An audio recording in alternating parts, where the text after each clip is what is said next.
Now, I'm glad you made it. Come on in, I've got the kettle on, and we'll have a little sit down and maybe a cup of tea. I'll tell you what I've got as well, when I popped to the supermarket earlier, I bought some apple and cream turnovers, fresh cream. And I thought, I'm going to get some of those for when you come over to listen to Brett's Old-Time Radio Show. Pull up a chair, we'll have a little sit down, and then we'll crack on with our latest episode of Rocky Jordan.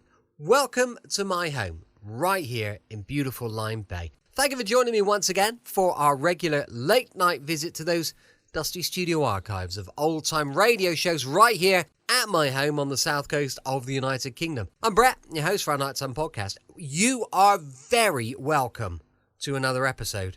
Please do check out our Facebook, Instagram and YouTube channels, all called Brett's Old-Time Radio Show. And if you'd like to drop us an email, it's brett@tourdate.co.uk. Our supporter page, which is super important, really would appreciate it if you could check out patreon.com/Brett's Old-Time Radio Show. Time now for another adventure at the Cafe Tambourine in Cairo. First broadcast on the 3rd of July, 1949. This is called The Map of Murder. Time now for Rocky Jordan.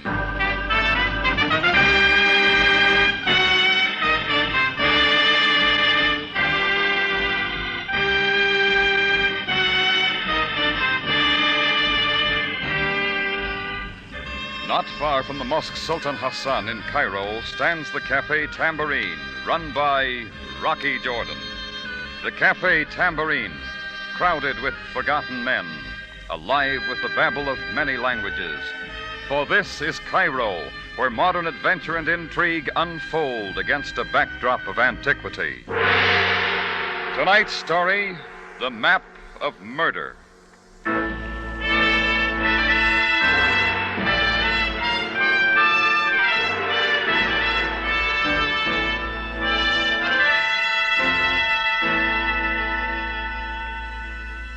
To begin with, I'm a businessman.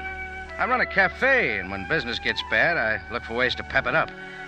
So when Mousine Duval came in asking for a job as a singer, I decided to try some entertainment. All Mousine asked was a week's tryout and a little salary advance to keep her going. Anyhow, I'll admit it, I sort of liked her. Maybe it was the way her coal black hair was bobbed, sort of like the Sphinx, and the round curve of her white shoulders as she sat at the piano under a spotlight. Anyhow, you couldn't keep the customers away. Things went swell till the 4th night. I was in my office about 10 o'clock listening to the jingle of my cash register up front when it all started. What are you doing? Just who do you think you are, interrupting my song and grabbing me like a common woman of the street? I got to the door and could see Mousine screaming at a big swarthy guy who was standing up trying to get a word in. A couple of waiters were hovering around just in case. I decided to cut in. I do not go with the drinks, monsieur. I'd like to find out just what you do go with. You will find out. You do not leave and stop molesting me. Okay, what's this all about? Who are you?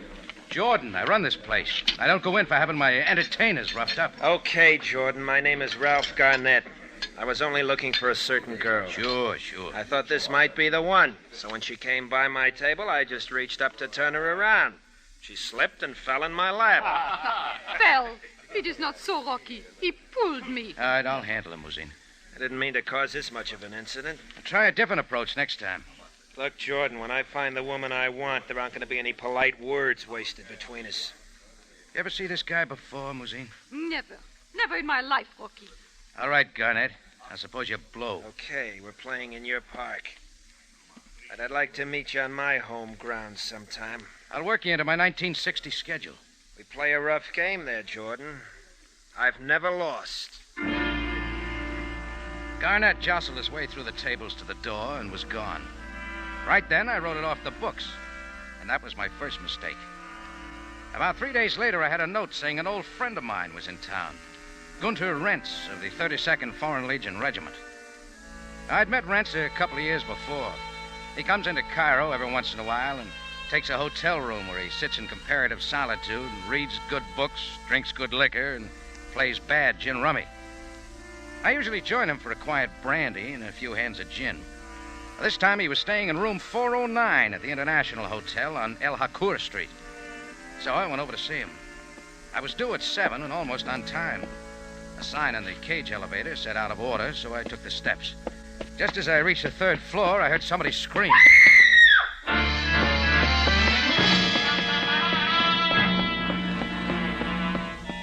And nobody screams in Cairo for fun.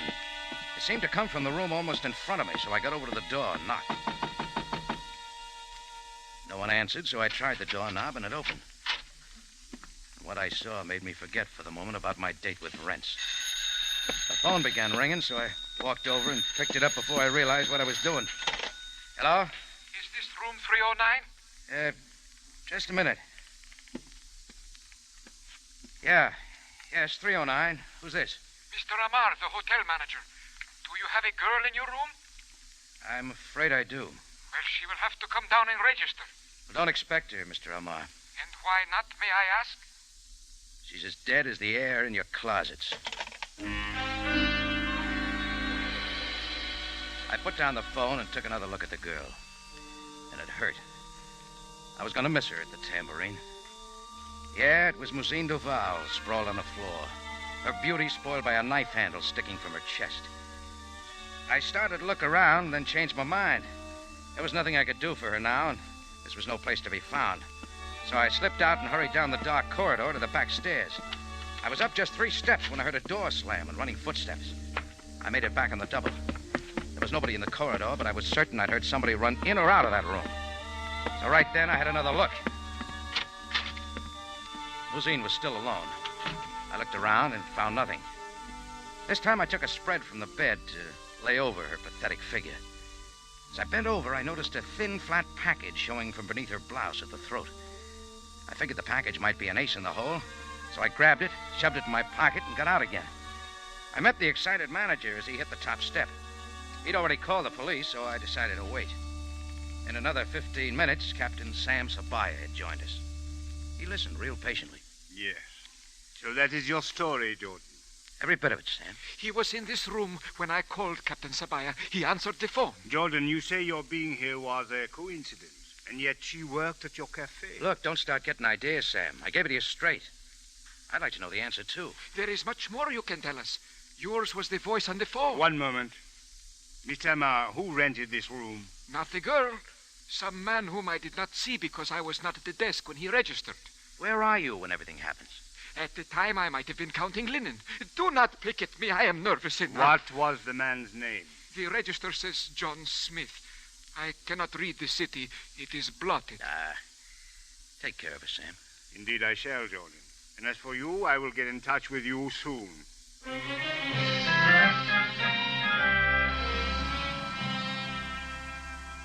I was in no mood for it, but I decided to keep my date with Gunter Rents. But first I stopped on the back stair landing for a look at the package I'd found on Mousine. It contained 2 sets of passports and visas.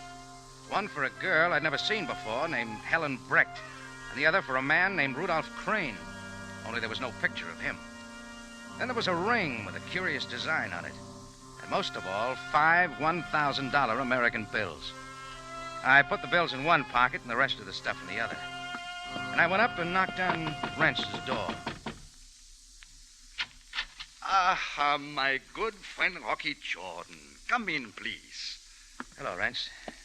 Welcome to the big city. Well, the city is good only because I can get away for a while from the confinement of the barracks. To the confinement of a hotel room. Yeah, but in this room, I can pick my friends, well, like you, Rocky. Yeah. Yes, please, sit down.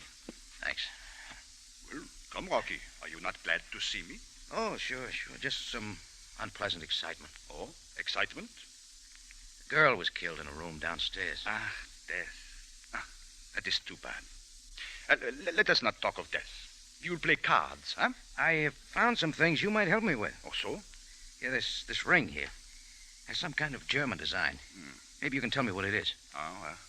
Yeah, I can most certainly tell you. This is a ring worn by the members of a certain German regiment during the last war, the 274th Schutzstaffel, to be precise. Well, I found it on the girl. And these passports, too. Well, let me see. Well, no, these are nothing. But should you not turn them over to the police? Yeah, I'll give them to Sabaya in the morning. Well, now perhaps a drink would help. No? Yeah, a big tall one, huh? Brandy and soda. Very well, in a minute I will have it.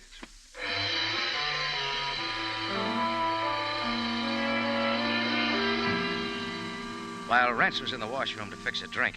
Some kind of intuition told me I'd better get rid of the stuff I'd found before somebody came digging around.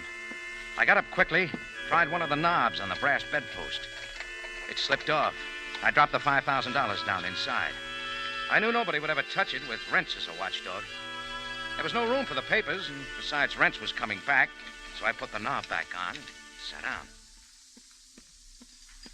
Ah, here you are, Rocky.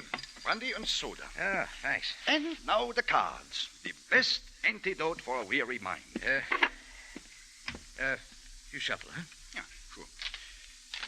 Now, tell me, Rocky, who do they think killed the girl? They think I did. You? Oh, no. An excellent joke. We'll cut the cards, Rocky.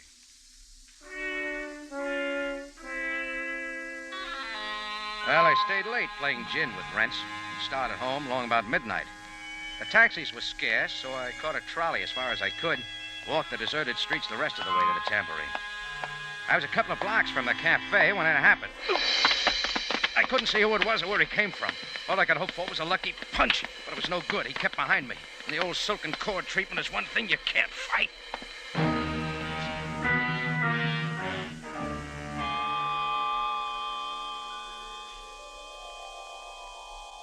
I came out of it maybe a couple of minutes later, slumped against a wall, wondering why I was still alive. My pockets were inside out, and my neck burned where the cord had been. I was stripped of everything I carried. The papers, the ring, the billfold, and my watch. Now I knew there was a killer in Cairo I had to meet again.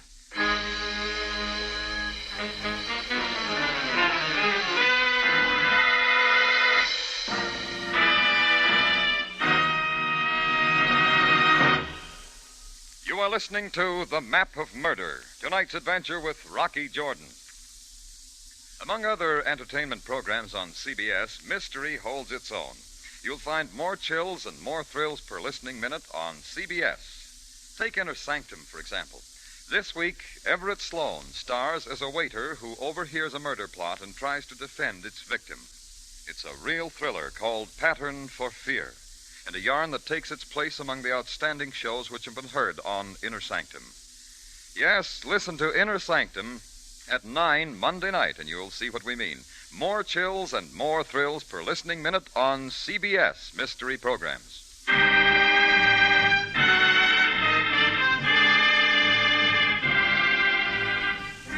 And now we take you back to Cairo and tonight's adventure with Rocky Jordan, The Map of Murder.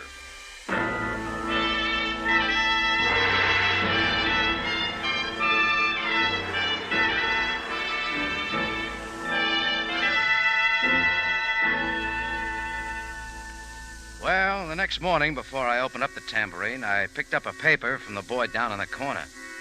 It told the whole story of Mousine Duval's death, but with names. I was listed as the man who found the body and a potential suspect.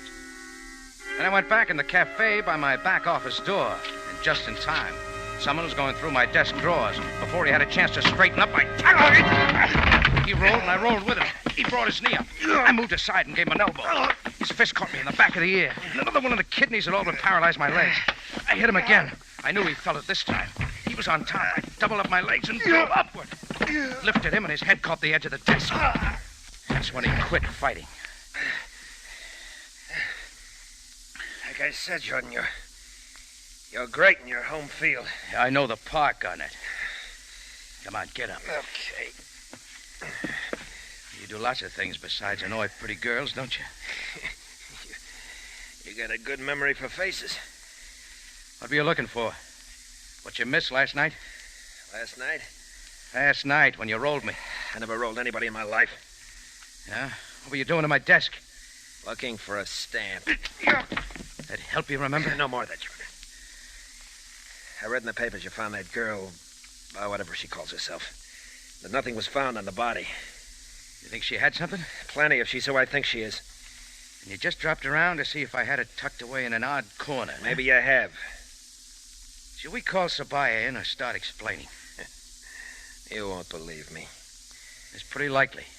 I've been following a girl halfway around the world. I was once in love with her. Then she stole $8,000 and a map from me and disappeared. What kind of a map? Why should I tell you? Because I got an idea you registered in the International Hotel under the not-too-original name of John Smith and killed the girl. Well, Jordan, you're wrong. I should have killed her, but I didn't. What about the map? Well, during the war, I was an American Army officer in charge of a frontline PW enclosure in Alsace-Lorraine. There was a German general there who wanted to get out. He offered me a map for his freedom. Said it was a map showing where he'd buried his family's wealth when it looked as if Germany was going to lose. It was worth at least $200,000. Go on. I told him I'd think it over. But the next day, he was killed when the Germans started cross-shelling. I took the map off his body. Yeah. To the victor it goes. The map was of a small area, but it didn't tell the general part of Germany it was in. I searched all over Germany, but I couldn't find the place. Where does the girl figure in? Well, I'd gone home to America. I was getting ready to go back to Germany for another try when I met this girl. She said she knew Germany like her own backyard. We were going to look for it together. Then we were going to get married. And she ended up taking all your dough and the map. Yeah, that's right. It's a great yarn, Garnett, only it's a 4-star phony. It's true, Jordan, every bit of it. So what would the girl you're looking for be doing in Cairo? Why was she wasting her time in my cafe? Cute way of hiding out, I'd say. Till her accomplice showed up. Maybe they planned to meet here. You say Musine might be the girl, but you don't know. Why? Oh, she looks the same. She has the same build. Only she was blonde and white-skinned. Was she French? No. But Helen could have dyed her hair and assumed an accent. Wait a minute. Did you say Helen? Yeah, that was her name. Helen Brecht. Hey, what are you doing? Who are you calling? Headquarters? Give me Captain Sam Sabaya. Jordan, what possible good will that Hold it, Garnett. Sabaya speaking. It's Rocky, Sam. What now, Jordan? Listen, did the girl who was killed yesterday have most of her body stained brown and her hair dyed black? How did you know that? Thanks, Sam. That's all I wanted to know. And it's true. Yeah, maybe. Look, leave your address in the desk where I can find you, Garnett. Right now, I've got an errand. When will I hear from you? With luck, a couple of hours. With no luck, never. All at once, Garnett's story was making plenty of sense. Helen Brecht was the name on the passport I'd found on Musine. Right then, I was on my way to the Hotel International to hunt up Gunther Rentz. But I got just 2 blocks from the tambourine when I realized I wouldn't have to look for him. He'd found me. Get in, Rocky. Oh, okay, Rentz. No, it so happens I was on my way to see you. Oh, convenient. I was just going to see you, Rocky. I hired this car and thought we might drive out of the city. Well, there's nothing this way but the desert. You know, you're right. There's almost nothing to see and even less to hear.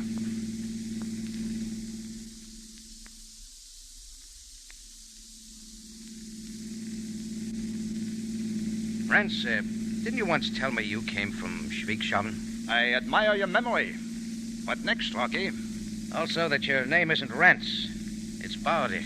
Von Baudig. Do you have a brother? A general who died in a PW camp in Alsace-Lorraine? So you have found out. Oh, I just got it today. Ah. Well, now is an excellent time, and here is an excellent place to talk. Okay. What's on your mind? Well, to begin with, this. Oh, yeah. I always respect a gun. I regret to be so crude, my friend, but you have things I want, and it is necessary to get them if I must kill you. Exactly what? The money and the map you took from that girl. You'd kill me for that. Well, why not? I have killed more people than are in your cafe every night. War and murder are 2 different things. There is always war. Sometimes it is national, sometimes individual. Well, just don't recruit me for your private skirmishes, Rentz. What about the money and the map? You can have the money, but I don't have the map. Where is it?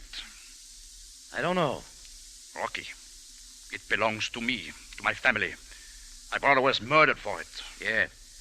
Killed by a shell and the map taken off of him. Ah, so you know the man who took the map? Yeah. Well, he is a liar. A murdering liar.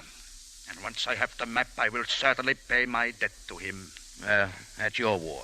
Are you quite sure you don't have the map, Rocky?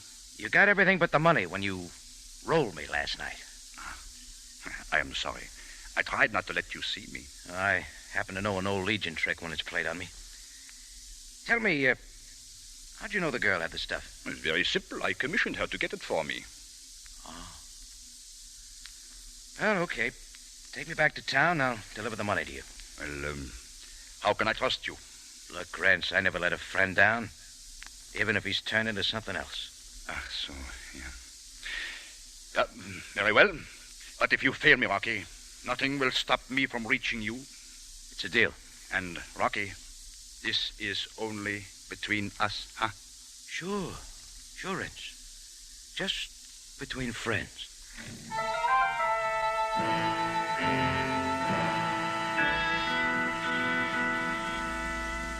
Well, there you are. In 2 days, I've been taken in by 2 people I thought were friends. And if I was going to shake the police and Rents and a guy named Garnett off my trail, I had my job cut out for me. Finding a certain map. But I figured the room at the International Hotel where Mousine was killed would stand a little more searching. It took a £5 note to bribe the key away from the room clerk, and it wasn't worth it, because I turned up nothing. So that left only one other chance. Mousine's effects at the police station. At headquarters, I gave Sabaya the whole story, top to bottom. Then we had a look at Mousine's clothing and luggage. No more luck. There is no map, Jordan. But it's gotta be Sam. She wouldn't let a thing as valuable as that map get 2 feet away from her. If there ever was one. Well, I'm betting on it. Everybody's story checks too well. The fact remains, Jordan, we have searched everything. All right, wait a minute. What about the murder weapon? Only a knife. Well, let's have a look. Where is it? In this case. That's our last hope, Sam. A faint hope, Jordan. After all, this was held by the murderer. It won't hurt to try. Maybe this handle it... Oh, careful. Here, use this handkerchief. Look at that, Sam. The handle comes off. Here, take a look inside. Here, these tweezers will get it out. There she comes. Now, let's see. That's it, Sam. Yes, we have the map. You know what this means? Indeed I do, Jordan. This was Mousine's knife. Who's the only person she'd have to draw it on for her own protection? Friends? No, she was working for him. That leaves only the American, Garnett. Yeah. He was looking for her, and she was afraid of him. Then why would she go to his room? I don't know. You see, Jordan, I'm interested only in finding the murderer. We still have no proof. All right, I'll get it for you. Just let me have that map for a little while. And for what purpose? Give, Sam. We're going to lay a little trap.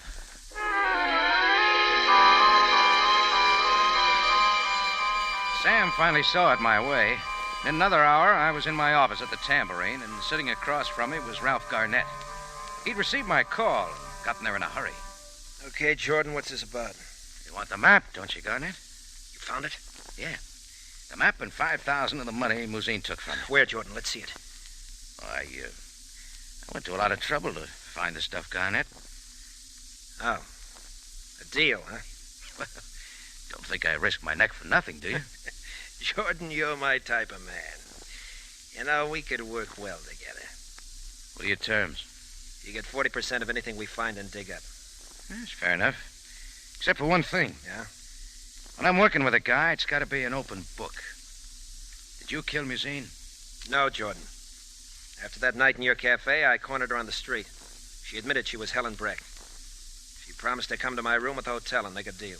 You were there when she got there? No, I was late. And when I arrived at the hotel, the police were around, and I stayed out of sight. I don't know how she got into my room. All right, Garnett, do you want the map or don't you? What does it take to get it? A confession? Right down the line. Just between the two of us? It won't change the deal. Just so I know. All right. All right, I killed her. I was scared away before I could find the map of the money.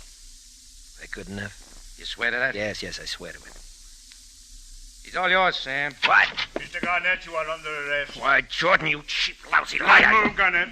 You had the cop planted in your closet just to dig a confession. Yeah, it worked. Well, I didn't kill the girl. I just said that so you'd give me the map. I find that very hard to believe. Why would I follow her halfway around the world and then kill her before I got the map? Oh, take him away, Sam. Get him out of here.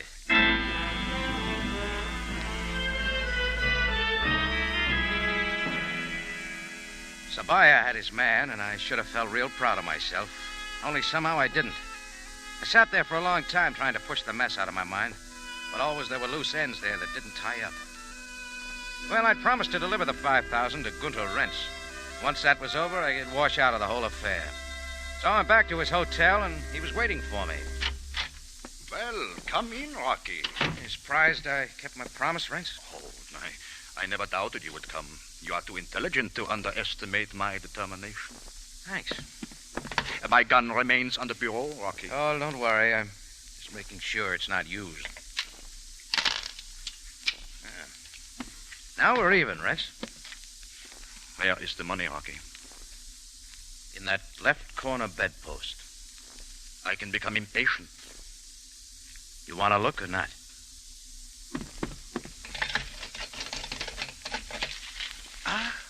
So it is $5,000. Well, your cleverness amuses me.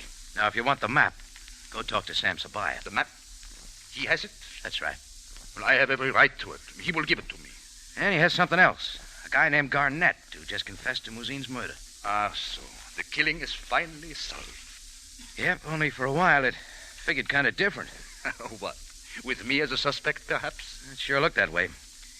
Let's say you found out she had a deal with Garnett. Yeah? Playing his offer for the map against yours. Oh, well, that much is true. All right, Garnett's room was directly below yours, so you went down to talk to him. Just then the girl came in. You argued, she pulled the knife, and you killed her. Well, it is over now. As you say, Garnett has confessed all. So, now let us have a drink together. Yeah, sure. Mix them up, Rentz. It will only take a moment. Oh, Rentz. Yeah, Rocky? This fire escape outside the window. You been on it recently? Oh, certainly not. Why do you ask? The footprint in the flower box. Somebody's been out here. Well, what of it, Rocky? If I didn't know different, I'd say that explained how you got into Garnett's room. Ach, now, please. Why do you not forget all about this Rocky, where are you going? To police headquarters, Rentz. And tell Sam Sabaya you killed Muzin Duval. And with that, I took off down the hall, running as fast as I could. I knew if that got a rise out of Rentz, I was finally right about the whole thing. It didn't take me long to find out. Rocky, come back here! Rentz was out of the room and down the corridor after me faster than I could believe, with speed born of a lifetime of military training. He caught me from behind just as we reached the top of the stairs. Hit hard, we rolled down the whole flight of stairs. We hit the landing and kept rolling. Then there was a loud crash of splintering glass. Rentz disappeared through the low window. A second later, I heard him hit the alleyway, 3 stories below.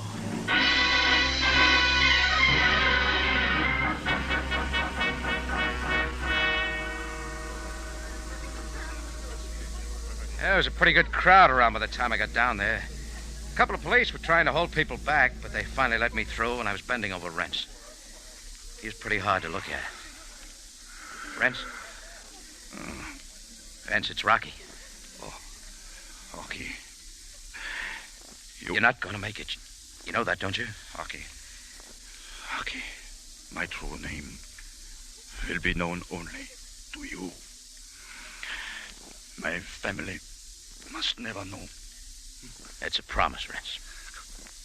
You killed Muzin, didn't you? Didn't you? Yeah. As you said, Rocky, I killed her.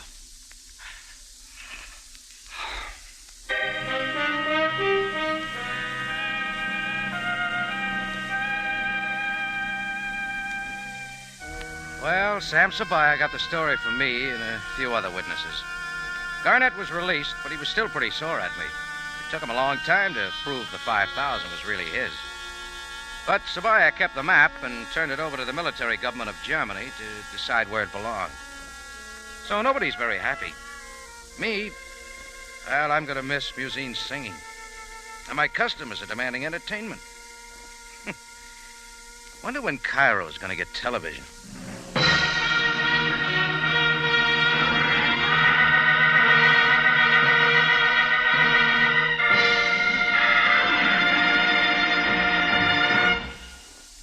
It's It's CBS again at this same time next week for another story of adventure and intrigue when we take you back to Cairo and the Cafe Tambourine, run by Rocky Jordan.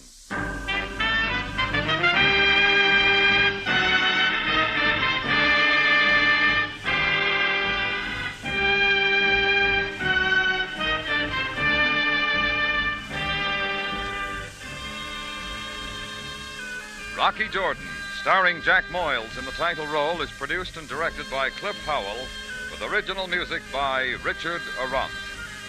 Tonight's story was by John Michael Hayes, edited by Gomer Cool and Larry Roman.